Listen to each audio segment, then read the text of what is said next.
also bringing in some legal consultants from some high-profile firms in Silicon Valley. Only 24 hours. I didn't agree to that. Only 24 hours. 24 hours is like 3 weeks.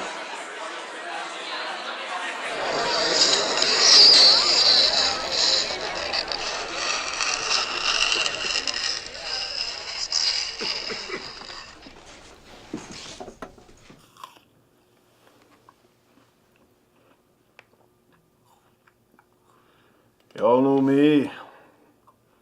Y'all know how I earn a living. I'll catch this broad for you, but it ain't gonna be easy. It's a bad bitch. Not like going down to social media and chasing down Jack Dorsey's or Zuckerberg's. Now this is what's risky. She'll swallow your channels whole. Restrictions, demonetizations, and down you go. Now we gotta do it quick. Gotta bring back all your rightful subscribers and convert them to mug clubbers on a paying basis. But it's not gonna be pleasant. I value my channel a whole lot more than $3,000, Chief. I'll find her for 3. But I'll bring my half-Asian lawyer and sue her for 10. Now you gotta make up your minds. You wanna keep your channels alive and ante up. You wanna play it cheap? You'll be on Minds.com and Gab the whole winter. I don't want no GoFundMes. I don't want no Patreons. There are too many damn whiny conservatives on this platform. $10,000 for me and my half-Asian lawyer, Bill Richmond, by ourselves. For that, you get the head, the schnoz, the whole damn thing. Thank you very much, YouTube Quint. We'll take it on advisement. Mr. Mayor, Chief, ladies and Z's.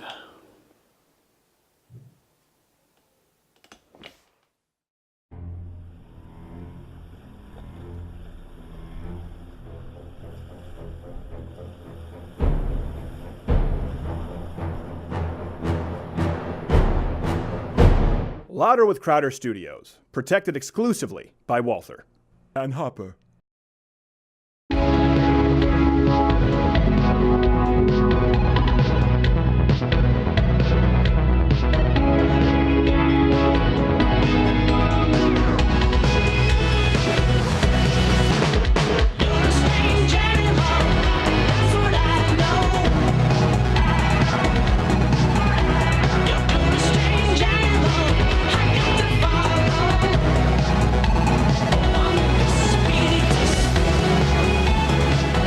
That's called the evil villain who can't contain himself because his plot is so evil. He is good. I want to be calm and collected, but it's difficult. I want to take over the world. Because this show is amazing today. We have Daniel Cormier. Yes! One of the best athletes on the face of the planet right now. You could argue someone else, but it'd be pretty hard as far as accomplishments. He'd beat him up. Gavin McInnes on the show. Wow. Potentially future Senator Richard Painter on the show. Well, hello. And a Mug Club film review, and Dennis Rodman. Ooh, wow. Oh, yeah. And before we move on with the show, question of the day, because we're going to be kind of roasting a sacred cow today. Public school teachers. Can you name me how many teachers you've had in your life who've had a net positive impact on your life? Add them all up. How many stand out? Because that's one thing I think a lot of us don't talk about when we're talking about the teacher, sort of the dialogue, the national conversation. Yeah. I'm going, hold on a second. What should matter most is how many teachers have really helped you. And I can count them on one hand, yes. They taught you that. Spoiler, it's 4. 4. It's 4. So we're talking about that. Producing with me in video studio, as always, is Jared, who is not gay. Follow him on Twitter at NotGayJared. Me at Crowder with your comments, your thoughts, your photoshops. By the way, we're going to have an art contest. Send them in. I fulfill my legal obligations. Are your conclusions? We good? I won't be judging it because I'm not gay. I don't know what that has to do with anything. That was a horrible stereotype. Yeah, I don't know about that. G. Morgan Jr. At G. Morgan Jr., how are you? I'm doing well, sir. And in the spirit of summertime, Cake Bread Cellars Sauvignon Blanc is the Oh, one. wow. Really, the reason you brought it in is because you got a discount Sauvignon. because the season's over. Well, Just like back-to-school sales, he does that with liquor. And how are kids, you though. at Sven Computer? I'm good, Peep Peep. I'm ready with the overlays, and Yeah. You can send me. You can send me. I just realized I plugged you, and then you plugged you. I didn't and then yet. that means I have to fire you. That means there can be no Sven compute. Okay. So, other news to get to, we're going to be talking obviously about Donald Trump and Russia. That's the main story of the day. Yeah. But first, more important, Dennis Rodman has invited Kanye West to North Korea to create songs for leaders of love. Here's the actual video he tweeted to Kanye West in its entirety because you deserve it. What's up, Kanye? It's D-Rod here, man. Over here in, Newport Beach, man. Thanks a lot for that shout-out, man, with the jersey, man. Yeah. Love your work, love your style, love your wife. Your kids are beautiful. Hey, man, I thought about something. Let's me and you do a track together, man, about world peace, about leaders of love, baby. About leaders of love. You're one, I'm one. Let's get together, baby, and do this right. I don't know. Okay, I don't know what. First off, talk about coattailing. Hey, Kanye West, let's do a track together, because I think we're equals. I'd be lying if I wasn't a little bit resentful that these are our representatives. Yes. Celebrities. Be like Kanye picking Dennis Rodman for street ball, but naming himself captain. Yeah, exactly. I kind of want to see that, though. I want to see them team up. Well, you have to appreciate his passion. One thing, was it just weird to you that he seemed to really like Kanye's wife? He took like a little pause there, like, and your wife. No, I mean, he really likes Kanye's wife. See the next video he released. Hey, Kanye, man, thanks again for the shout out. You made me so happy. And I wanted to follow up. I love you so much, man. And you're the man. And I love your wife, man. And I was thinking this song, man, we could do a music video. That would make me so happy, man. And you could be in it, and me, and Kim Jong, and Kim, your wife. And, that'd make me so happy, man. We could have your wife dancing like in that video, with the video with the motorcycle. And I think it'd be great for the American and for the North Korean people, man. And she'd be wearing like they slip, so you like see up the side of it. And I'd love to have it, man, on the motorcycle, so she'd be backwards on that motorcycle, though, because me and her. Wow. Yeah. We have two whole black guys on our side, and I still feel really uncool. Yes, pretty much. I don't know how they do it. Two. And if you end that up with the person who does the rants on Facebook and carry the one, 2.5. 2.5. 2.5. There you go. Yep. Another story. 4 Alabama police officers have now been suspended for making a hand gesture. Oh my! This comes from a local ABC. In the Jasper Police Department, they were suspended for making a hand gesture while posing for a photo. They did this little thing. Some people claim the circular gesture was racist, according to the city's mayor. And here's something else, too. There was also some speculation. The gesture is actually part of a children's game. Or did you ever play this? Yeah, you look at it, yeah. Of course. You get to hit them. There's a wall of them. Yes. Yeah. And it's fun. So when you understand, it's not really that surprising given the other games the department banned, including Rock, Paper, Scissors, Red Rover, and Duck, Duck, Jew, because of the diversity issues they've had. And it turns out, by the way, once they found out it was just people have been suspended for hand gestures before. It's true. It's pretty common. Yeah. Harvey Weinstein at last year's Hunger Games premiere. That didn't go over very well. I didn't get the sense Nor Bill O'Reilly's new show. But really, that's not a hand gesture. Okay, yeah. It's like yelling fire in a crowded theater. It's more the action that goes with it. And here's the thing: best case scenario, if they really were fired for a white power, as they call it in the article, a white power gesture, the Black Power fizz is literally part of the Twitter-branded Black Lives Matter hashtag. So I don't want to be the guy who points out blatant hypocrisy, but I kind of want to be. Well, I do think there's a different connotation with Black Power and white power. Is there, though? A shade. So this land whale, and I say this, we have to, because this person in a bikini walked down the streets of New York to prove a point from Cosmo. Anna O'Brien. We need a trigger warning. And what's funny, she said she was expecting to be, quote, fat shamed. Instead, people were actually into it. Shouting things like, I want to suck on them tasty toes, and, quote, from the article, let me butter them biscuits. And by the way, it gets so much worse. But if you read the article, in the man's defense, he was actually yelling at the Popeyes across the street, which, when you take in context, where Anna immediately went afterwards for the family meal and 2 Diet Cokes. Makes a lot more sense now, actually. Big Pharma actually suppresses the fact that 2 Diet Cokes actually cancels out the carbs. Yes. Oh, yeah, that's true. Yeah, it is. It's science. True science. She said, I was prepared to be pointed at, shamed. I didn't expect to be fetishized. Oh, my gosh. However, just count your lucky stars that somebody was into it, all right? Well, she's also being disingenuous because given that she sought out and performed said stunt at the corner of Martin Luther King Jr. and Malcolm X Boulevard, PolitiFact actually rated her statement a size 25 pants on fire. So that didn't go over well. Here's something else, too. A lot of people, listen. Every once in a while they do the due diligence. Oh, my gosh. There's a huge difference, we're talking about this, between fat pride and slightly overweight women. Yeah, exactly. This comes off the. I had just. There's no good way. I watched I Feel Pretty with Amy Schumer. Bad decision. My wife said, let's just watch it. It's a long night. Eating ice cream, too. No, I just. Anyway, it's as bad as you would think. You are such a masochist. I actually didn't think I thought she could be. I've always said she was funny at one point. I know I'm in the minority. I don't hate her. I think she was very funny, just not anymore. So one note. But I'm sitting there talking with my wife, going, listen, every single other woman, including the extras, they're all attractive. The only one who's not is Amy Schumer. Men don't expect you to be perfect. So don't think that when we point out someone who's a size 25 saying, this is perfect, this is beautiful. No, hold on a second. It's fine to be big, skinny, tall, short, not perfect. Once you say you're perfect, the grace level goes out the window a little bit. I'm accidentally vicariously living the movie through your Oh, yeah. and I don't like it. I feel suicidal. You rated 4 stars in his head. No, that was what we were saying, and you said it happens on both ends actually, and one's very acceptable, and one is not. So we're not making fun of this girl at all. What we're saying is, I am. go out A little bit. Well, hold on, no. I Not am. as a person. When she goes out in public, poses in a bikini, and people actually are into it, and she said that creeped her out more than being fat shamed. What do you I'm like, want? What's the point? We can't win. What's blood the sugar These test guys want to butter the you out. biscuits. Like, come on. What's the middle ground? Yeah. I if I walk the streets, I feel like people are looking at me because I'm a size 36. And I just walked the street last time, and I felt like people were looking at me because they were attracted to me. What do you want? Tell us win. what you want. What do you want? What do you want? What do you want? And by the way, this goes the other way. I've had my mom's a thin woman, my wife's a thin woman, and actually she comes by it honestly. Both her parents are naturally very thin. yeah. They've actually had the opposite problem, where they've had to Right. go to doctors just to increase caloric intake. Yeah. She eats nothing but Skittles, so it's natural It's thing. a lot. And I've had women say to them, like, we only have sizes for real women. In the store, to their face. Is she a figment of your imagination? She's right there. Yeah. Imagine that gives you a compliment. We don't expect women to be perfect. But when you say you're perfect and you're a land whale, you make it into the show. Look at page 3. Yes. Right, yeah. Okay. The New York Times, by the way, is right now reporting that Donald Trump was shown intel illustrating that Putin directly ordered cyber attacks in 2016. The New York Times said it, so you know it's good. So Trump Must be true. took to Twitter this morning, of course, to say it was fake news, and he said they were trying to, quote, so recklessly hard and hate the fact that I'll probably have a good relationship with Putin. I'm not a Donald Trump hater, but a muzzle might not be a bad investment every once in a while. just What?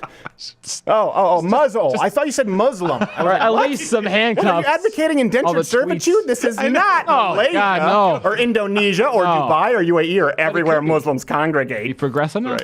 But here to speak about that more, he's been pretty passionate. He's been on shows, and you've seen his political ads. Former chief White House ethics lawyer and now candidate for Senate in Minnesota, Richard Painter. Thank you for being here, sir.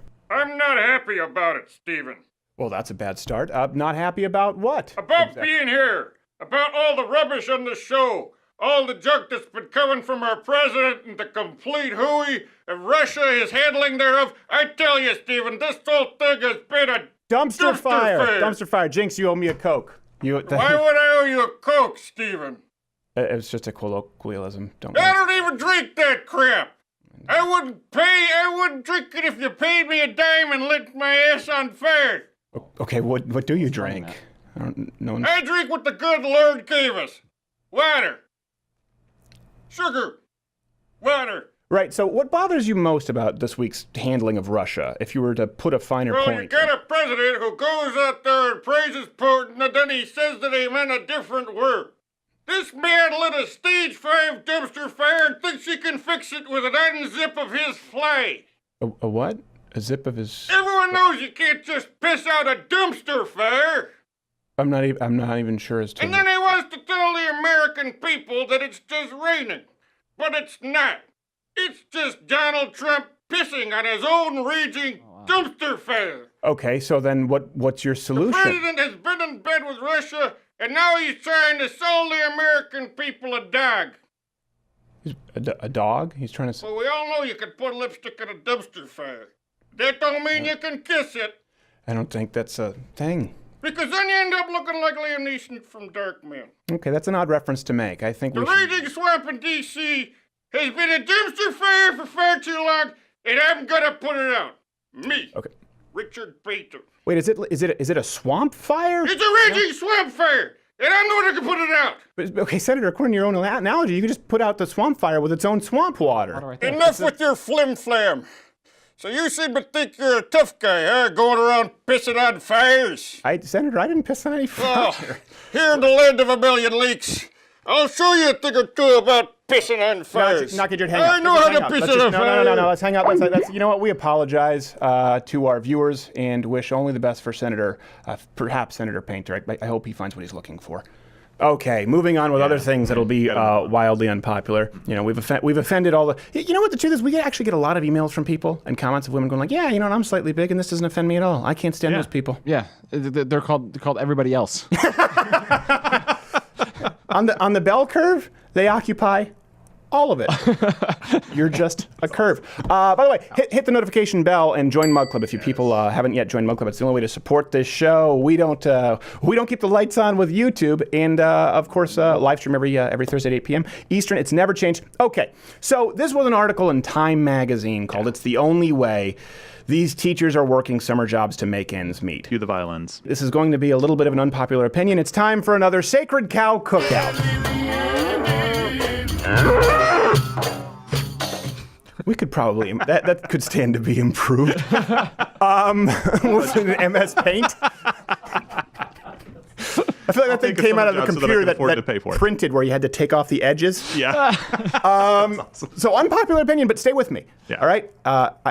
Not all teachers, okay? I think it's an important job. I'm not saying not the most important job, but we'll get to that. I think some teachers are underpaid, but I do think that public school teachers in particular have devolved into a professional culture of victimhood and ingratitude. This was an article, but it read very much like a dramatic 2020 special, so that's how we're going to present it. Here it is.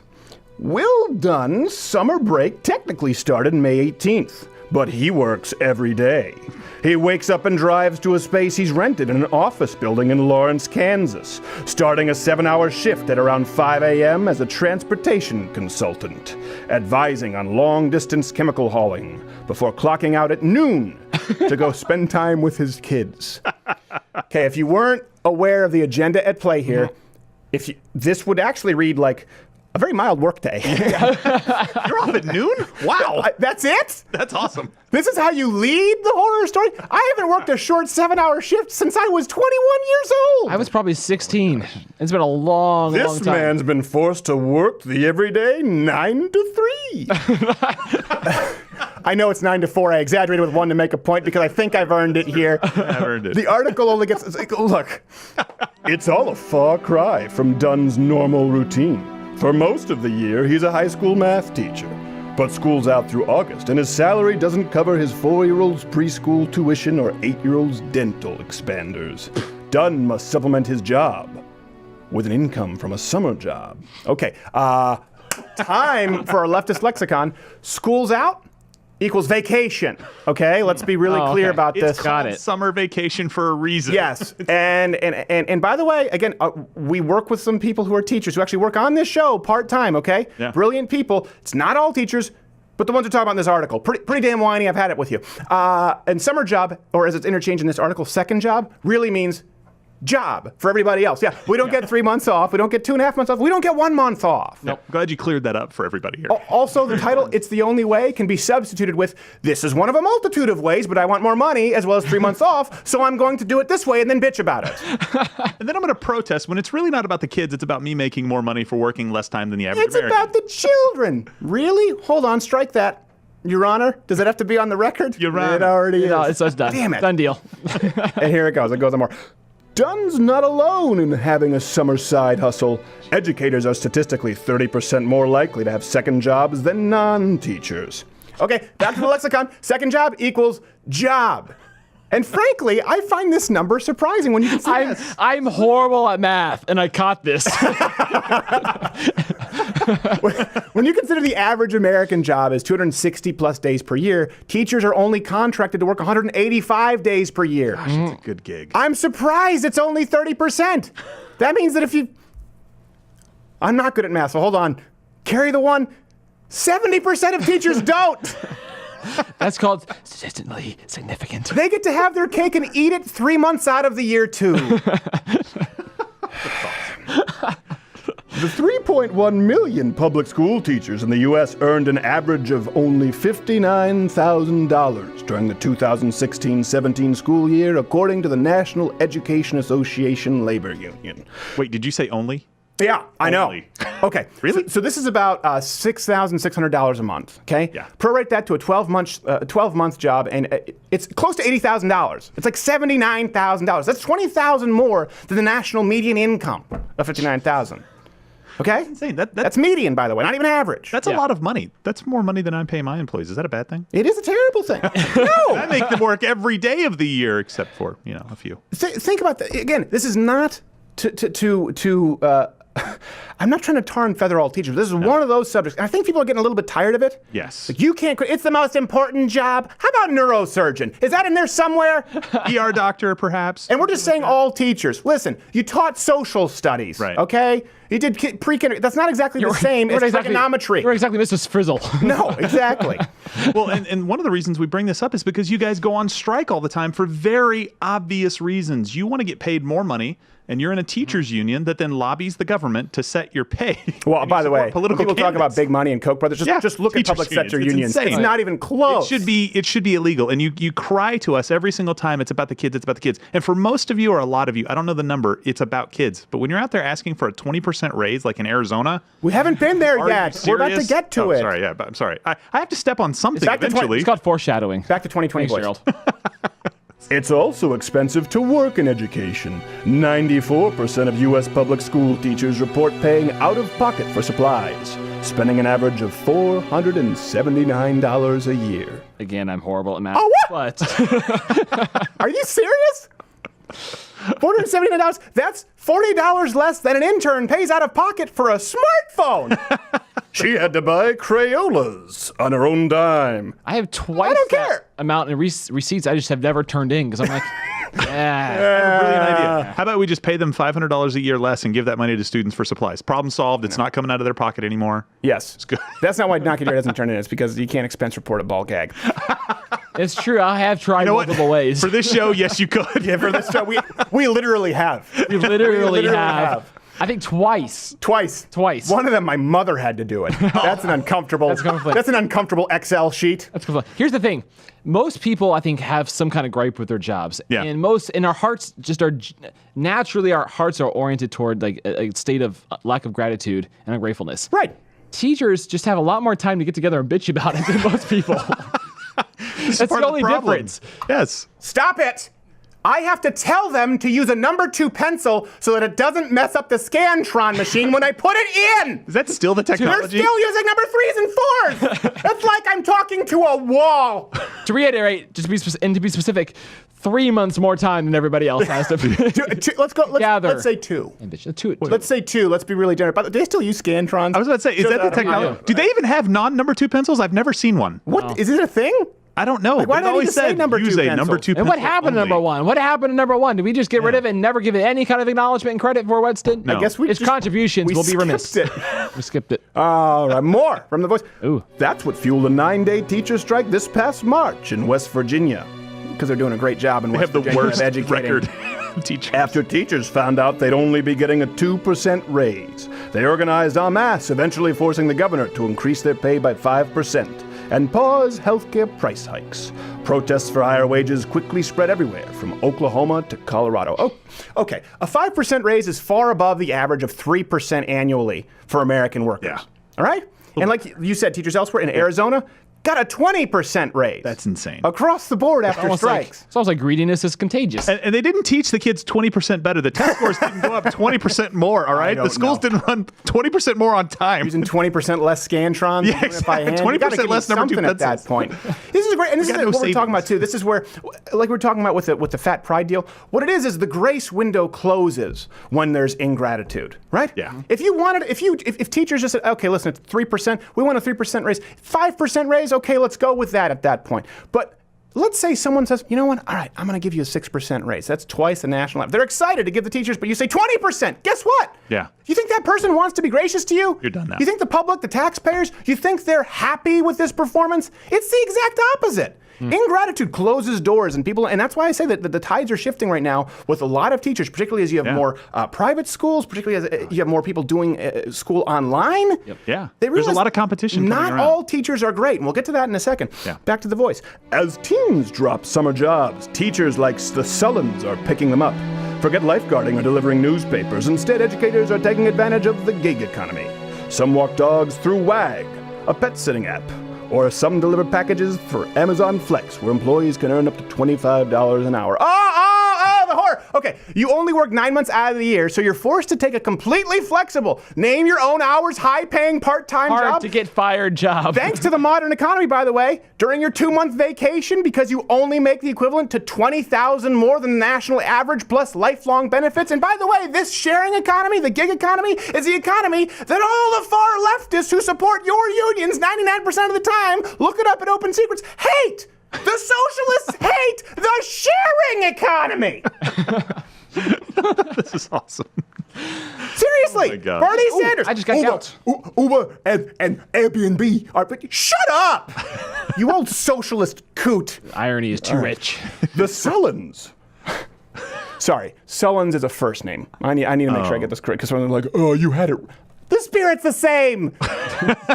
It's in the It's a voice. generic white guy name. Sullens, who has a master's degree and is national board certified, says he earns about $47,000 a year in base pay. He can usually bring in about $200 every few days with Lyft with a Y. Money he uses to help cover auto bills and medical costs for him and his husband. Last year he worked at a religious preschool. I don't even know what. I'm just going to finish this up. I wish I could take vacations. I wish I could sit and do nothing during the summer, he says. Don't we all? I don't think teachers are really paid for the value of what they provide to society. Like teaching them about two daddies? Just in case the social agenda weren't obvious enough. Yeah, They just slip it in. definitely caught that. Him and his husband are teaching children, and they would love to take summers off. Everyone would love to take summers off. Feather the two daddy thing in there, right? No one Yes. caught that, right? I think No it's one pretty caught smooth. Is that a religious preschool? What religion? I don't know. Maybe Very they're interesting. Unitarians. Do they have schools? I don't know. They don't do that thing. What A do they Unitarian Montessori school? Nah, it's not Everybody's the doctrine. accepted except Christians. And here's something, like I said, I've had some great teachers. Yeah. But I've had a lot of, when you average it up, most of you have had somewhere between, in Canada it's a little bit different, I did immersion, so I've had somewhere close to 40 teachers by the time I was in college. Right, yeah. Most people have somewhere between 25 and 40. We go through grade school and Yeah. high school, okay? I can name you 4 that had a positive impact on my life. Can you think of any? Can you think of it? I can think of probably 2 that had a big impact and maybe 2 or 3 others that had a good impact, but I can't remember their names. Oh, well, yeah, You know must what I have mean? really I'm meant really something to terrible you. with that. Yeah. No. But one of them was one of the Will most you remember impactful. me always? Yes. No. Next year. Who was she? Do you have any teachers there? I was homeschooled, so I plead the fifth. Yeah, exactly. Oh, yeah, you can't do that. I did not like her. Stan Computer, do you have any good teachers? Oh yeah, there were a few good teachers. I would imagine they beat you a lot in Germany. Maybe. In Germany, I just I'm not picture allowed them to all the speak time about using it. the switch. Yeah, you get better results that Grabbing way. the paddle. I can count on one hand, so I can give Yeah. you the exact names. Mr. Mitchell, my senior year English teacher at Centennial. Yeah. And I remember he was very clear about how you were graded, okay? You had to read a book, and you had to write an essay on the book. You had to deliver an oral each semester. You had to do a written test on the book.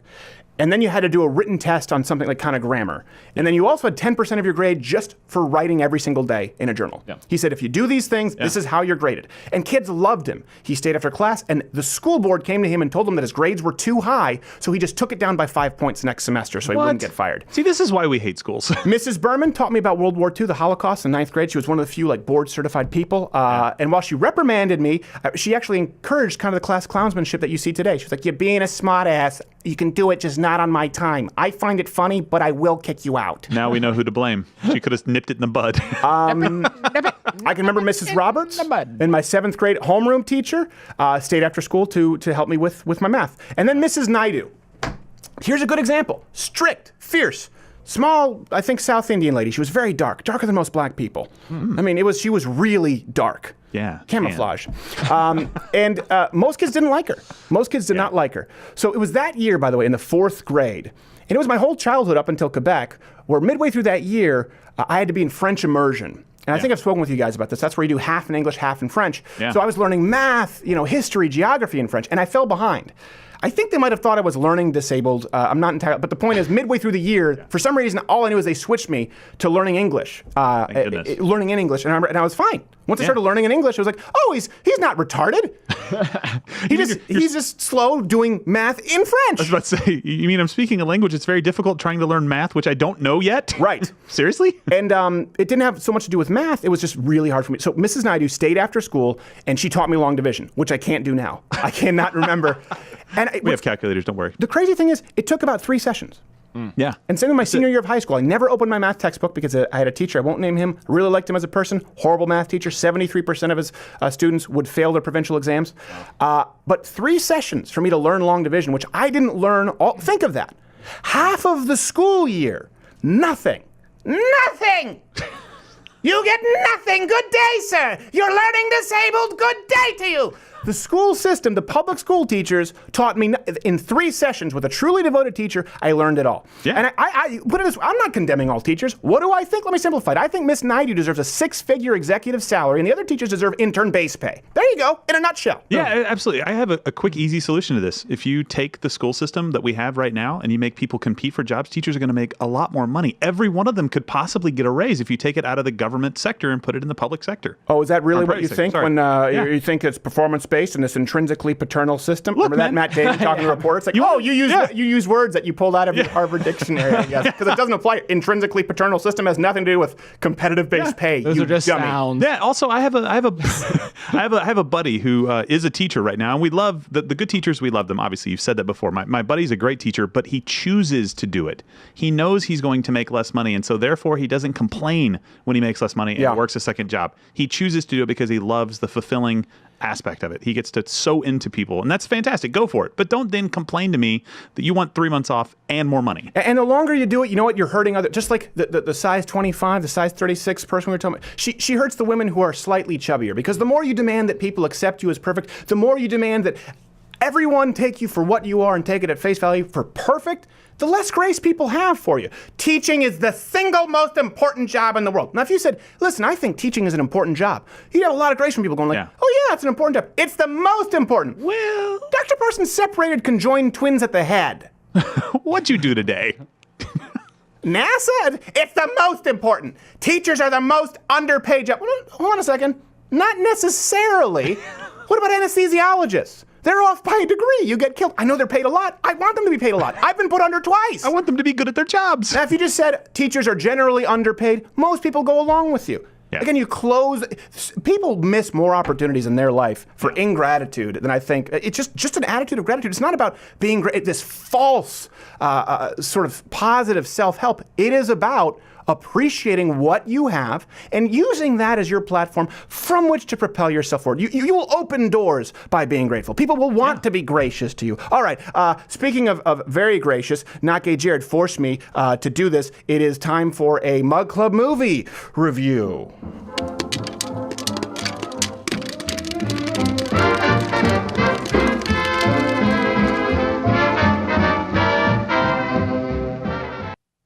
What do I have to review there, Not Gay Jared? We are reviewing today Mamma Mia 2. Mamma Mia 2. Yeah. Say it. Yeah. Say it ain't so. So, well, you don't have to. You weren't there. So let me just give you the synopsis because I can't really tell you what happened. In 1979, these girls, Donna, Tanya, and Rosie, graduate from Oscar University, free to embark on her journey. She meets Harry, Bill, and Sam and falls in love with Sam, but ends up breaking. Okay, here's the deal. We saw Mamma Mia 2. The second one. I threw up a little. Mamma Mia 2. I'm pretty sure it's just based on... And by the way, getting a little bit thin with the ABBA Greatest Hits catalog. I hope there's not a 3, and dear God, no Pierce Brosnan, because I want to like it. He's so fantastic and everything else. Yeah. I've lost respect for him. For those of you who have not seen it, here's a brief clip. Mamma Mia, here I go again. My, how can I resist you?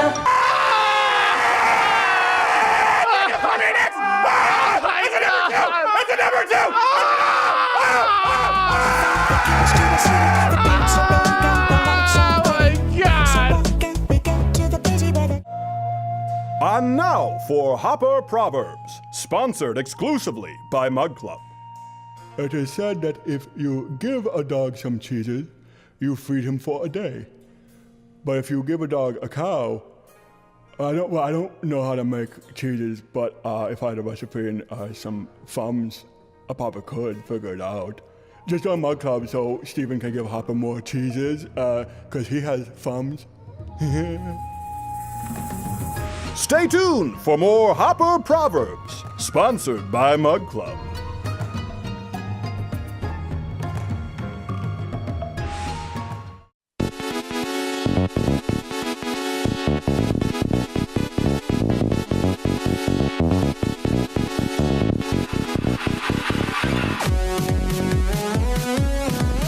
I don't think people can do Hadoukens in real life. We've been asking for fans, but if someone could, it would be our next guest. It would. So for people who don't know, I'm not going to lie. There are very few, I've talked about this, people I've met in my life who intimidate me, not just because he can beat the crap out of me, but there's a certain level of fame and notoriety with which I'm no longer comfortable. One was when I met Clint Eastwood. I didn't know what to say. Like, I loved you in every which way but loose. Yeah, he introduced himself as the mayor of Carmel. And he introduced himself as the mayor of Carmel. One was GSP. And our next guest, in case you don't know, undisputed light heavyweight champion. Boom. Just defeated Stipe Miocic to become the undisputed heavyweight champion. Boom. And he's a full-time host and commentator for the sport of mixed martial arts. Daniel D.C. Cormier, how are you, sir? Thank you for being here. I'm pretty good, man. Thank you for having me, Steve. I appreciate you calling us from your limo there. I see someone is driving you. I hope to reach that level of notoriety someday. It's like you stated off there. It might be a bit of a power move. We got to seem real busy. Got to keep it moving. Yes, exactly. Well, I don't really think you need to make a power play, DC. Rest assured, everyone here is terrified. So first off, listen, congratulations, obviously, on what might be one of the biggest accomplishments in sports, let alone mixed martial arts. Everyone I know wants to talk with you about the Lesnar fight. They want your ear on this. This is the biggest fight coming up. But for some of our fans who aren't necessarily familiar, I'd love to kind of get into your story a little bit. Yes. I mean, some serious adversity you've overcome. You were, yes. People don't know, captain of the Olympic wrestling team, and really, really high hopes for you because you were so high level and you had kidney failure from cutting weight, dialysis. Yes. Not to bring up any sore spot, but obviously I know you had a tragedy with your daughter. Things that most people would justifiably use as an excuse. Now you just become the UFC heavyweight champion at 39. And having had Brian Shaw recently, World's Strongest Man, and Georges St. Pierre, and some great people at what they do, how did you do it? Did you always believe and know that you were going to be here? What's that like? What are the doubts like along that path? Man, the crazy thing is, it's like when you deal with a lot of these things that I've dealt with, especially the tragedies in life, you can either suck it up or you can say, you know what, my journey's done. I knew that the best way to honor all the people that I've lost, especially Caden, was to do something truly, truly special. So use it as a motivating factor in my life, and that's what I've done. I feel like all the very close calls I had with becoming the best led to that moment on July 7th or July 9th when I fought Stipe. But come on, that's the biggest event ever. It's give or take a couple of days. I have a lot of things going on. I'm being chauffeured. I'm trying to really make myself seem more busy than I am. I got to be honest with you. But I really did know the date. I did know the date. I was just pretending. You guys called me out on it. I appreciate your candor. But I doubt myself. I'm like, man, 39 years old. You know what the craziest thing was? Like, before the fight with Stipe, being that he was the guy that defended the belt 3 times and he was the most successful heavyweight champ of all time. Yeah. I'm in the back in the locker room, and I'm walking back and forth, and these are thoughts that I'm having to myself because my coaches and teammates are all excited. I'm telling myself, win or lose, I'm 39 years old. I'm done with this. I'm never fighting again. I don't need to deal with this anxiety. It's over. I was like trying to give myself reasons why I was gonna lose the fight. I was like, what is going on? I couldn't hear his trash talk. He always mumbles. People from Cleveland, I don't know what they're saying. It just makes no sense. Yeah, any reason. It was just like everybody was saying how hard he hit, right? And I'm like, man, I wonder if this dude's going to hit me, and I'm going to be like, what in the world just hit me? What if he hits harder than anything I've ever felt? So, we dealt with all the same types of questions, but the moment I got into the octagon, I was like, I could never give this up. I can't give this up until it's time for me to give it up. Well, I'm interested, in the fact that you mentioned that, anxiety. Some fighters say they don't get it. Same thing with the performers. Before I take the stage ever, I'm always nervous, and I've always been very jealous of some people who say they're not. But you're someone who gets nervous before every fight. I think you should embrace that, though, because I feel like for you and me, the people that are nervous, it's like this anxiety.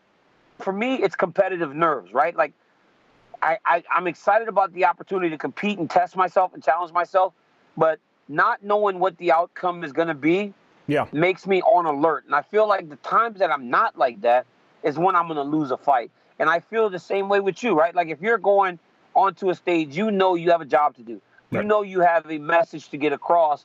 And it's like, if I don't present my message in a good, strong way, this can go sideways very quickly. So, yeah, the nerves are great. The nerves make you on edge, and the nerves make you do your job to the level that you expect from yourself. Yeah, I often still go sideways from live performances because people punch me when they don't like what I have to say.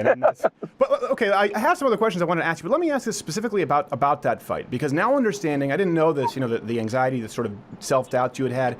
I remember watching it and you starting off and being a little bit more cautious, and I turned to my dad watching this fight. For people who don't know, go watch it. It's a classic, saying, up. He's timed him now. And I remember your hands were a little bit up. You fight taller than a lot of people talk about that with you.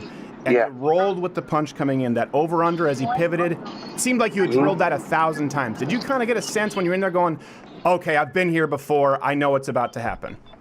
Steve, when I was wondering about his punching power, once I felt it, I was like, okay, this is nothing abnormal. This is... Right. He hits hard, but nothing that I haven't, guys, put the volume down a little bit.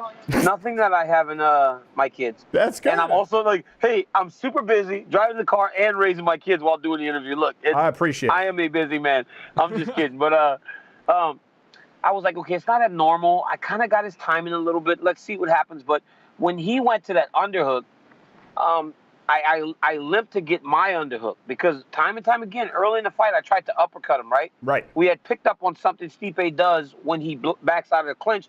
He'll leave his hands low and his chin's kind of up. Yeah. So after I limp arm that time, I threw uppercut twice. I was like, he's going to expect uppercut.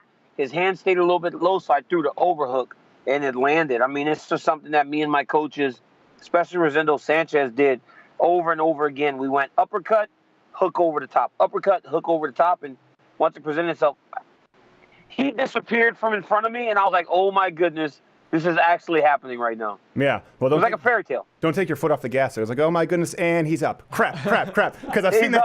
We've seen Stipe do that, right? When Overeem dropped him, he got up and he got back and he won that fight. But hey, I was like, oh my goodness, he's down. Jump on him and hit him a couple more times and then this fight. Yes, and this was on July 7th, correct? Just making sure. But how does it feel?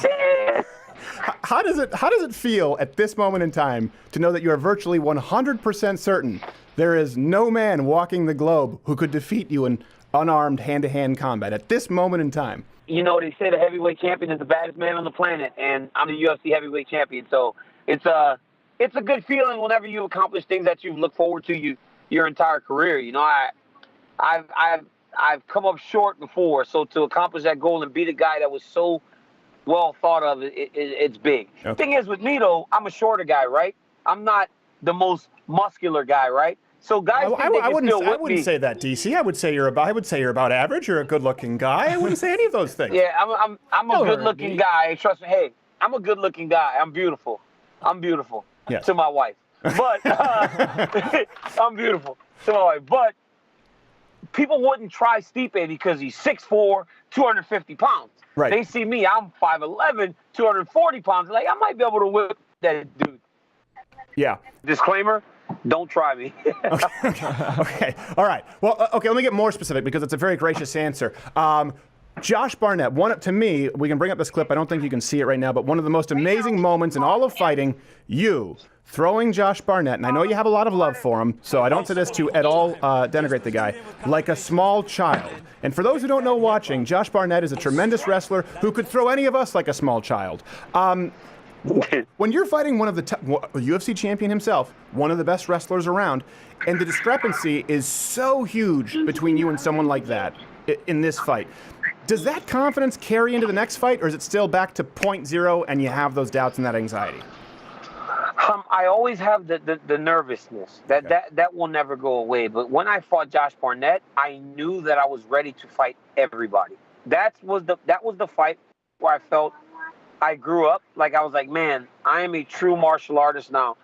I can fight anybody in the world and be okay because I know that Josh could have fought anybody in the world and been okay. So, Josh, I always say the Josh Barnett fight is the fight that I grew up in. Okay. Yeah. It was the fight that I was so terrified. My balls retracted into my body. That's how I remember that. When you see a 250-pound man twirled around, you're like, oh my God. Oh, okay. I'm a purple belt jiu-jitsu, done some recreational boxing. Just better make nice. Bought your pay-per-view and a box of Kotex. Yeah. You're like, hey, there is somebody out there that could do that to me, and that is a scary thought. Oh, I've had it done to me with actually an Oklahoma State wrestler. Suplexed me to high heaven, and I was just like, okay, I understand this level. Who now. was it? A guy named, he was very nice. I don't want to put out his name because I don't want to, but he was, let me say this, very nice, and I was the one who started standing because I wanted to, I think his name is trains at Guy in Dallas, and just unbelievably strong. And to feel, I say to everyone, you should feel excellence in any realm. Now, I've had Thomas Sowell on the show, one of the most brilliant economists ever. To talk with him is to experience it on a new level. To go with someone like that, who's an All-American, it's just, you assume you're going to get your ass kicked, but you need to feel it once. Yes. You know what I mean? Okay. To understand. Yes, exactly. I don't need to try it with you. Skype is good enough. Something I've always found really interesting, you just mentioned your wife, your rivalry obviously with John Jones. Not so much the fight game aspect, but such a stark contrast I've always thought in lifestyle. With him, hit and runs, popping hot, nightclub, pretty seen as a selfish guy. Whereas you seem to really focus on your family, and I always notice sharing your victories very graciously with teammates. Do you think that those relationships really ground you and make you stronger as a person, thereby as a fighter? Yes, it does. Because the reality is I could never do any of this without my family or with my teammates and my coaches. From the moment that I first experienced high-level mixed martial arts, especially watching Cain Velasquez become heavyweight champion, everything he said was we thought we could do this. We thought we could do this. And I remember going, he isn't taking full credit for this. This is a team. And I was like, you know what? I'm part of that team. Yeah. And then I started to experience it for myself. Like, wow, it really is this team's victory. I'm just a guy that gets to go out and show what we've been working on for the last 12 weeks, the last 10 weeks. I'm just a guy that goes out to present the product. I mean, nobody does their job on their own. And I believe that when guys go, I'm this and I'm that and I'm that, it's just very, very selfish. Yeah. But family's everything. You don't want, it's just that real kind of crazy type of life. Yeah. Honestly, is not for me.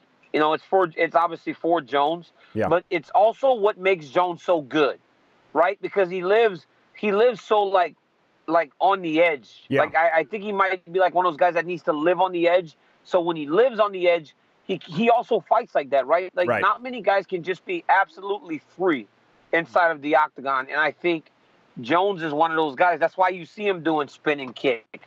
Yeah. Spinning elbow. Yeah. He does all these things because there's no concern for what's going to happen. No concern for the punishment of the action. And I think that's why he's so good at fighting, but also why he's so self-destructive in life. So it's a healthy cycle. Yeah, it's a healthy cycle. The creative fighting goes hand in hand with coke under the octagon when they're coming in. Well, you know what? It's funny. This is a great example of humility, and not in the sense that, listen, you're the baddest man on the planet.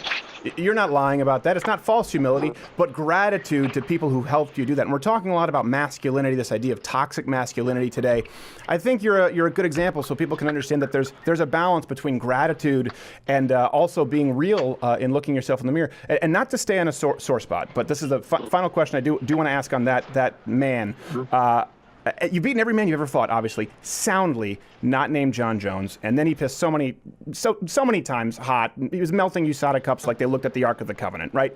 Is this still something that it's a rematch that you want, and do you even think it would ever be possible, given how much trouble and the suspensions he's been into?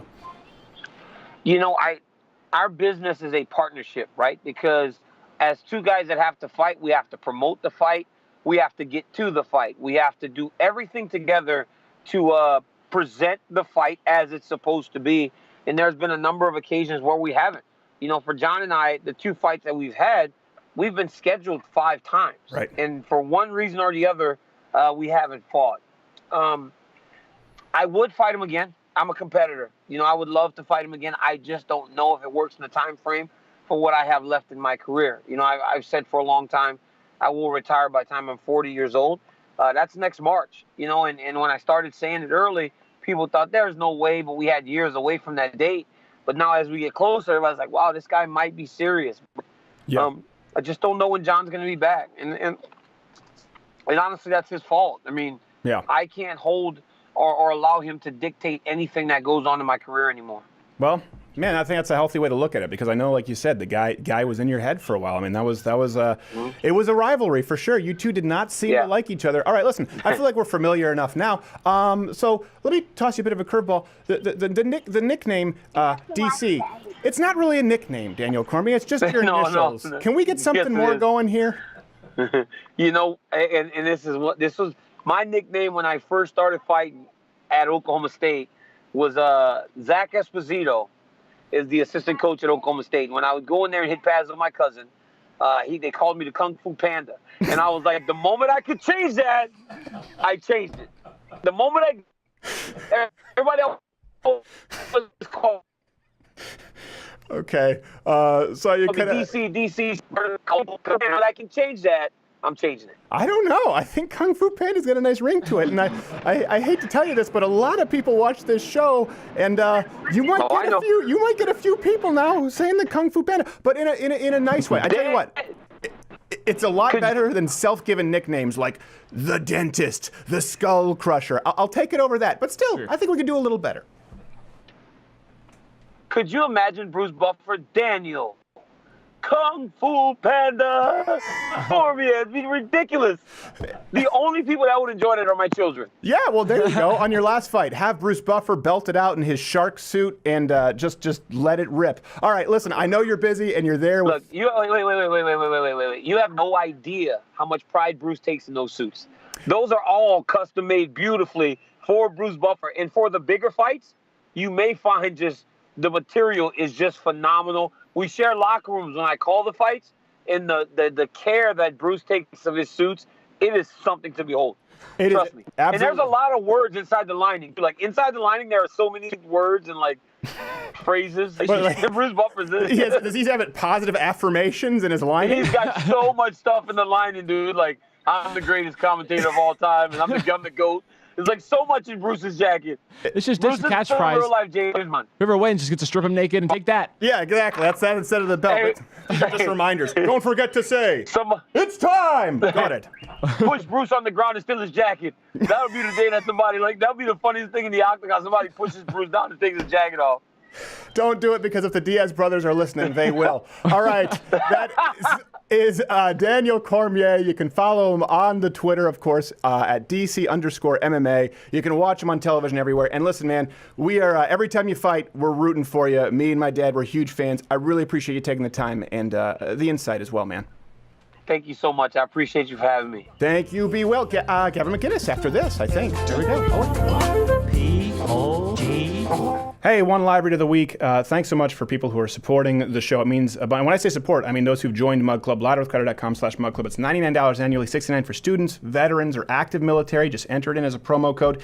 And you get to see the show that we do live every Thursday at 8 p.m. Eastern, every day. We do it instead of just the clips, because like we said, YouTube isn't paying the bills. You don't have to join if you don't want to, but this is what allows us to go out there, go on location, do the daily show, confront people who are dishonest about journalism, do change my mind.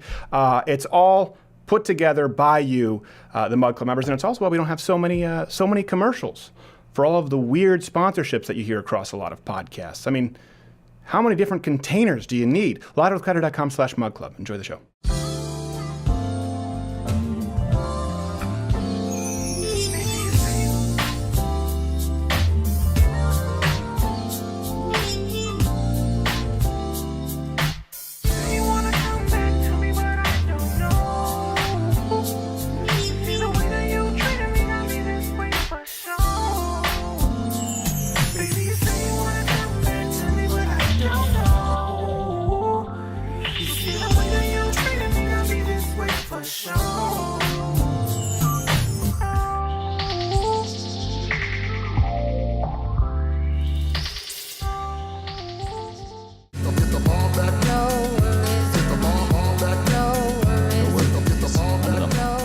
consider? Is this Got going none of the opposite words. directions? This is supposed to be really hard, but it's not It that looks hard. like you're pretty talented at it. Now, You found a new now- skill. Now our next guest is doing It's it. pretty natural. Is it pretty natural?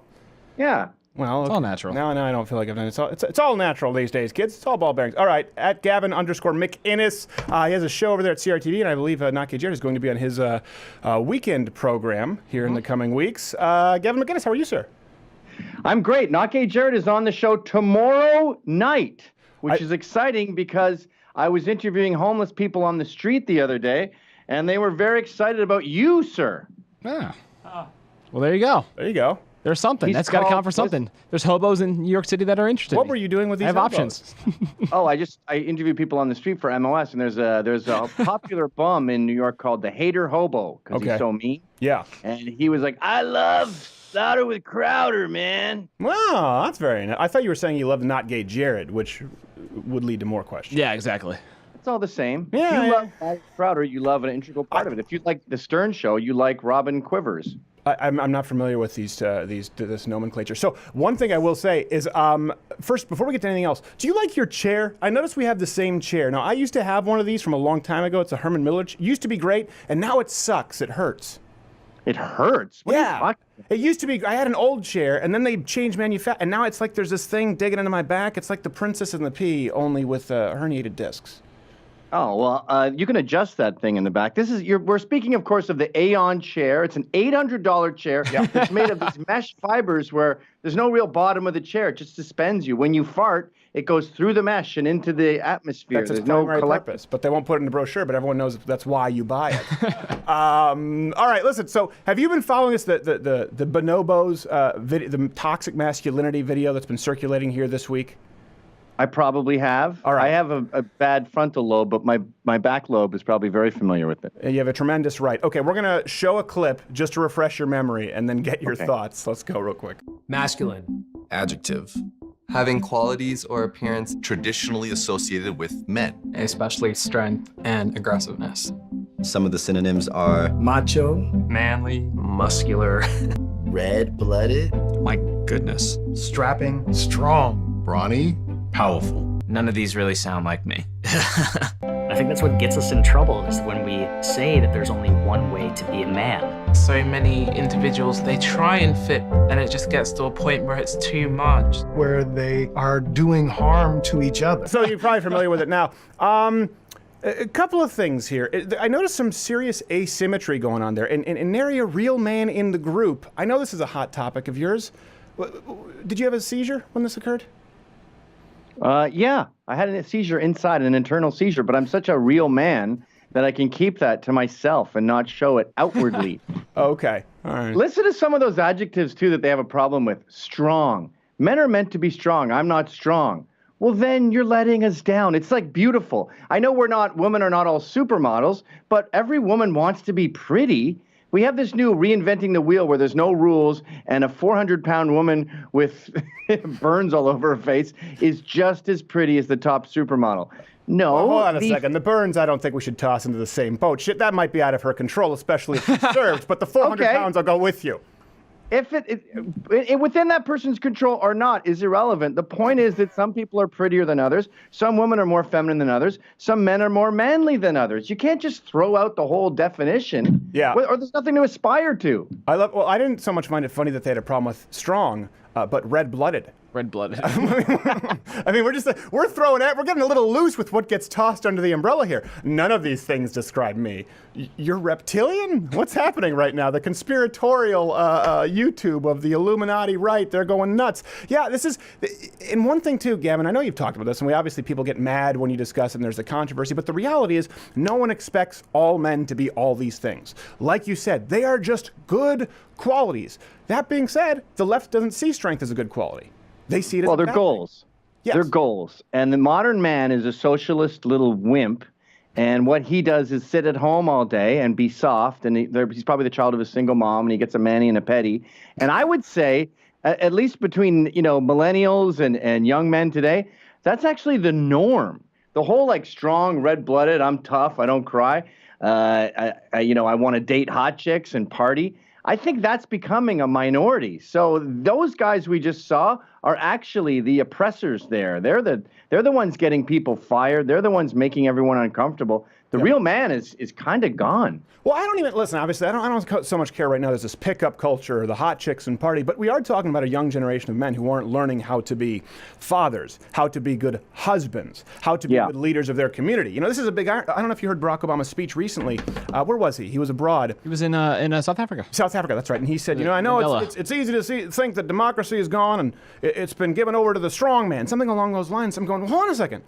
There's nothing wrong with a strong man. There's something wrong with a strong evil man because the evil is amplified. But you want a couple strong good men to keep them in check. But the left sees strength as a negative, kind of like the tranny at Juiceland we confronted. Yeah. This person plotted to slash our tires, but they listed I was 6'2", therefore I'm wrong. You must run into this all the time with your glorious beard. I saw that. Yeah, the Obama clip was Obama saying, men are kind of getting on my nerves these days. I think that's a different one. There was one where he was talking about the strong democracy given over to the strong man. We've had darker days. Yeah, we've had darker days, but still, he used the term strong man as a pejorative. He's a vile human being, isn't he? Yeah, I don't like him. No, I think this whole don't cry and all that stuff, I think it started in the 70s. There was this, it's all right to cry. And that culture in the 70s was don't beat up a kid because he's effeminate and don't bully kids because they appear to be gay. And they had a point in the 70s, but the pendulum has swung so far the other way that now it's bullying people who seem too masculine and being ashamed of being male. And every time there's a college student answering a question in college, he has to get up and say, hi, I know I come from a place of privilege and I'm a white male and I'm cisgendered, but I just think that, these qualifiers they have to give. So it's become taboo to be a proud male. But here's the secret. The patriarchy, this tough guy thing, built the Western world. Nowhere are gays and women and everyone else safer. So don't get rid of the patriarchy or you'll end up with something much worse. Yeah. ISIS? Yes, it's two options. Either the liberals take over and you got 300 genders and you've got trans prisoners molesting women in jail and all kinds of, For people who don't know, this is an actual story that we just covered today. He's not speaking out of turn, yes. Or secondly, you get the opposite and you have the fascists take over, the Islamicists, and you have Sharia law, like we're seeing in Luton in England, like we saw in Iran. So it's lose-lose. Ladies, I know you don't like it when daddy says it's bedtime and you got to eat your vegetables, but trust me, at least you have vegetables in a bed. Don't have that without us. There's someone in Venezuela right now going, I would kill for vegetables. But it is absolutely, and you know what, a good example of that, you just talked about Islamicists and Sharia law, and we're talking about strongmen. Dr. Ben Carson caught so much flack. He took a strong stance. Now, you can't think of someone who sounds more meek than Dr. Ben Carson. Yeah. And he just said, well, I don't believe in Sharia law and the Constitution. I think they're incompatible. That was a negative to the left because that was a position of strength. We're not talking about Arnold or muscles. We're talking about strength of character, and they still pounce on you, even if you're Dr. Ben Carson. So why hide it? Well, Trump came along and he said, I can't call them anchor babies. What do you want me to call them? Undocumented workers of civil society. And then he goes, I'm saying anchor baby. And this whole that's really what Trump's 2018, that's what the new America is about. Just no, we're not listening to you anymore. We're not doing your bathrooms. We're not doing any of your crazy ideas. We're not calling this racist or that racist or bowing to France for climate change and making sure that we keep our carbon footprint as small as possible. We're not playing any of your games anymore. Right. And that's why the left is so apoplectic. That's why Trump derangement syndrome is so huge, because they go, wait a minute. I need you to play along with my games. I need you to recognize that you're evil and slavery and you stole everything from the Indians. If you take that away, I got nothing. Yeah. And we're saying, you got nothing. Well, I think this is kind of a theme today. The ingratitude is a really crippling problem, and you see that from the left. A good example would be a parent wanting to teach their son, hey, when your dog dies, when grandpa, it's okay to cry. You want to teach them, it's okay for a young man to cry when it's appropriate. But then they have a teacher going, no, it's okay to cry whenever. So you can't bestow the grace upon the kid, letting him know when it's appropriate, this is okay, because all bets are off from the left. Just well, hold on a second, Daddy will give you a cookie. And the left goes, there should be only cookies all meals all the time. And then there's no grace. And we're importing that culture too. I call them immigrants, where these immigrants come here and they won't shut up about how much this country sucks. And you go, You're wrong, and it's way better than your. Like that woman who climbed the Statue of Liberty, she's from the Congo. Yeah. You know what's going on in the Congo? White I'm not sure I gorillas. can say it on your show, but soldiers are making children rape their mothers. Well, you just did. They were beheading dozens of their enemy and putting the heads in a giant pile. Then she comes here and she goes, "This place is barbaric." Oh, really? It's like, yeah. How about a thank you? How about you go back to the place that made the worst movie of all time? White gorillas, really, with laser guns? I've had enough of this. No, but I think you're absolutely. The only reason I remember that film was because I looked forward to it so much. I had all the cups and stuff at Burger King and the watches, and Congo was so bad. All right, you know what? We do have to get going here really soon. Not Gay Jared is going to be on Gavin McInnes' show this weekend at Gavin_McInnes, and people can sign up at CRTV, right, Gavin? Yes, that is the case. Where's your mug? I thought you had a mug.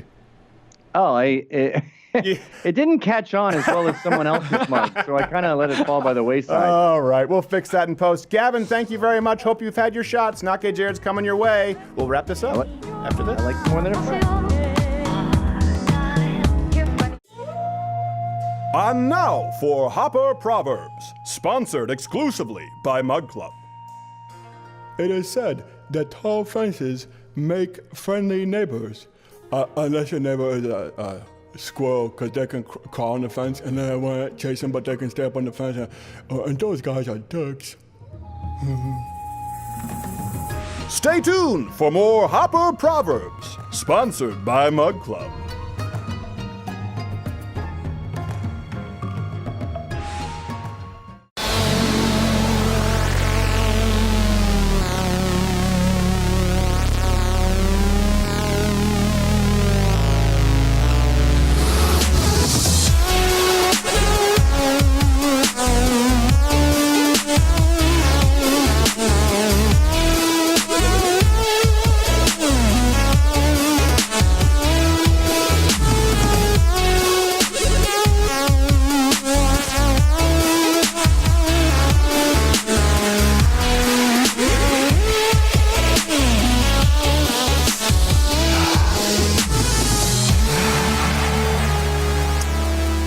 That's called the medium rare.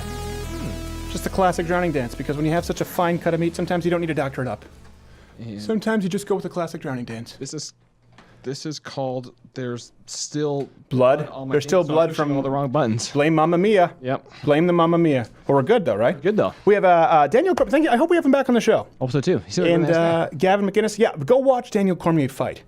It's like a bat out of hell / little black ball of hate. He looks very, very angry when he fights. He really is a sight to behold. And man, doing that at 39 years old, that's pretty inspirational. One thing I noticed is kind of a funny trend of all of the MMA and UFC fighters you've had on the show. None of them are like jerks off air. You would think those are like the most toxic, patriarchal people on the planet, but they're always just the most down to earth, really nice. Guys you'd feel very comfortable being around. They're not the guys, you're the bullies on the playground. Well, with the exception of a couple, they tended to be, they were people who were bullied. Yeah. Georges St. Pierre was bullied. He talked about it. I don't know if Daniel Cormier has talked about that so much, but a lot of lighter weight classes, a lot of these guys were bullied. They're not people who like to wield power uselessly. When was the last time you heard about Daniel Cormier beating up someone who was smaller than him? I would like to see that. Yeah, well, he does it professionally. Professionally. Except they're usually bigger than him. But typically speaking, the ego is in check. That'd be nice. It's kind of, you know what it is? It's kind of like, you're so exhausted when you've had such a productive day. You're so exhausted. You don't have the energy to be mad. You know what I mean? Yeah, or like if you do music for a living, last thing you want to do is like go home and just fiddle around for your own pleasure. Well, no, I don't mean it in that way. I mean in the sense that they've expended all of their egotistical energy in the gym, getting their asses kicked by other people who are better than them, knowing their role, that by the time they come home, all of that ego is out of them. They've had it beaten out of them. It does happen. That's why I say it's good for everyone to take up something new that you're not good at. Yep. Take it up, try it, challenge yourself. I talk about that all the time. And then something else I really appreciate how candid he was about his anxiety. Because you've heard, me before shows, I've always been that way. Even when we did SMU, we had, thousands of people, and I just thought, oh my gosh, what's going to go wrong? It's just the nature of it's how I am. Some people don't feel that way. So I don't think it helps. Especially with our show, because there's just so many more things that can go wrong. Yes, so many things that can go wrong. most regular comedians. Like the insurance rider not going through. Like that one. For the several $100,000 worth of equipment. That was a big deal. But life insurance not coming through for you. But there's a big difference between gratitude and false humility. And you see a guy like him, he talks about how grateful he is to his family. He's not just blowing smokes and my family has made me great. My team has made me great. Thanks to the guy upstairs kind of thing. Yeah, exactly. He means it. And he's not saying, well, I'm okay. But no, he's like, I'm the baddest man on the planet. But you know what? It's because of these people. And that really is, when I talk about gratitude, and I've talked about this a lot, I will tell you my entire life changes when I'm living in gratitude. So when a couple of them have been pretty some tough love at the end of this program, and so like, well, can you go back to, okay, here's something that everyone can do, and it will change your life. Gratitude. And I mean it in a very practical way. Being ungrateful closes doors. Being grateful opens doors. And I'll give you some very specific examples so you can understand it. But I told this story a while back, and it resonated with some people. Grace is something that I think a lot of people don't understand today. I talked about this when I was a kid. My parents took us to Toys R Us. Remember where it was? It was across from the Panama bus station in Brossard, next to Check Swing, where there was a guy who looked like the real-life Simpsons comic book, worst film ever. He looked just like him, and it was a comic book store. So we went to this Toys R Us store, and my parents, it must have been a budget of $15 each, I think. $10, $15, you can pick out a toy, my brother and I. And we went in, and what did we get? We got creepy crawlers. We pooled together to get creepy crawlers. We thought this is going to be the commercials. Remember, they're squirmy and wormy and creepy and green. And then Dad had it on his rocking chair. Ah! Look it up, and the kid's like, got him. I wanted so badly to put a spider on my dad and him to go, ah! So, were those translated into French for you growing up? Did you ever watch those in French? Because I think that would be entertaining. I want to see that. I don't know. They probably did exist. It sounds sadder for some reason, I think. French, they tend to be really over the top. So I don't know how you over the top a kid's commercial. Yeah, that's why I'm so curious. Maybe the dad would have been a transgender. I don't know. That's how they would have done it. But so we left with the creepy crawlers, and we were so excited. We were thrilled. And I still feel bad about this to this day. I know my dad and my mom are watching. They may not remember, but I felt really, really bad about it. So we went back to our car, and we found out we just had the molds. We didn't have the machine. So it must have been $15, because I remember the machine very specifically was $49.99. I remember that. And they had to take us back in and return it because we couldn't make, they're just the molds, because we couldn't afford the creepy crawlers machine. Yeah. Now, we had some periods in our life where we did really well, and we had some periods of life when I look back that, my parents struggled and I didn't maybe understand it or fully appreciate it. This would have been one of those times. And I remember going back in and being a brat, being upset. Can't we get the listen, if they could have gotten me the creepy crawlers, I'm sure they would have.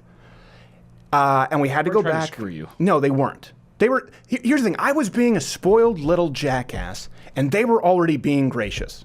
They were being gracious and taking me to Toys R Us to get me a toy. They didn't have to do that, but because I wanted something more and I wasn't grateful, they didn't want to do that for me. Do you think after that I got more trips to Toys R Us or less?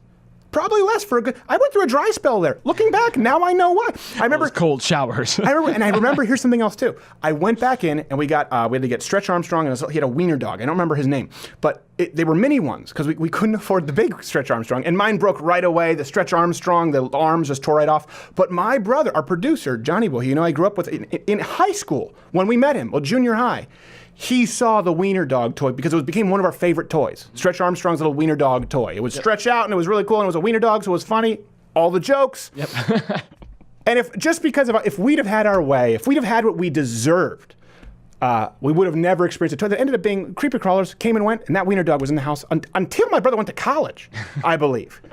But think about that. Sometimes grace is more than you deserve. And if you're ungrateful for it, man, do you close the door. You see, like the teachers' unions. What if we want 20%? What if they were willing to give you 8? Do you think they're more likely or less likely to help you? When you have an attitude that is ungrateful, I will tell you this all the time. How often have you had friends or family who you help out because you want to? Mm-hmm. I think we actually know, we've talked about this, but then you have the friend, the family member, who always wants something from you. Yeah. Do you want to help him? Not as much. Not as much. No. You're probably giving him less than the people who aren't asking it. Yeah, it's not about justice at that point. It's just it's the natural reaction of your heart inside that says like, no, right. You just gotta close that door a little bit. And the point is with if you want to receive grace, and we learn this as Christians, right? If you want to receive grace, you have to be grateful first off, right? And it's something that the person receiving the grace doesn't get to dictate the terms of the grace. We said tolerance isn't enough. I want you to promote my lifestyle. Listen. I'm fine with you doing what you want to do, but I'm not going to put your flag up. Well, I'm going to champion my cause in the Senate. Do you think I think you're more of a dick or less? You think you're helping your cause? This is what happens. You overreach. You're not grateful for what you have. Take your pick. People do not want to help you. It closes doors, and you'll never know. That's the worst part, is you'll never know that the doors are closed. You could take, I don't know, some people out there, we have a lot of young people who listen. You have the teachers unions. Maybe there's someone else. You go in and you want a raise. Great. Most bosses aren't looking to screw you. So you go in and you have a boss who wants to give you a 15% raise, but you ask for 60. Now, I'm using an absurd example. No one goes and asks for a 60% raise. Let's call it 30. And the boss goes, I was feeling a little emboldened. Yeah. Okay, 60. Let's call it 45. The boss will sit back and go, wow, I was really excited to give that kid the creepy crawlers. I was really excited to give him a Stretch Armstrong. But instead, because he's ungrateful and demanded more, now I'm going to give him nothing. That happens more often than you know, and you cannot know. But what I do know is when I wake up, and I do every day, gratitudes. The first thing I do is, even when I was very unhealthy, thank you for the relative health that I do have. I am grateful for this house. I am grateful for my wife. I am grateful for my family. I am grateful for the support of friends. I am grateful for the meal bars that I eat in the morning that only have 4 ingredients. They're hard to chew, but they're delicious and nutritious. I am grateful for those, all those little things, and it changes my life. You will have better relationships with your wife, with your family. You will do better in the workplace. You will find people react to you differently. I'm not saying change your personality, but if you can add that facet to your personality, gratitude, it makes all the difference, because then everyone else wants to bestow grace upon you. When you're an ungrateful little pissant, nobody wants to. It's like the spoiled kid at the party. No one wants them. The kid who's great, the kid who's a lot of fun. Everyone's like, hey, high-fiving your kid's great. Let me have him on my knee. Give him a little nip of scotch. That's what my grandfather did with me. He couldn't stand other kids because they wouldn't drink the scotch, because they were not grateful for the fine liquor that my grandpapa Armand on my maternal side would bestow upon me. That's the lesson. Be grateful and drink your damn scotch.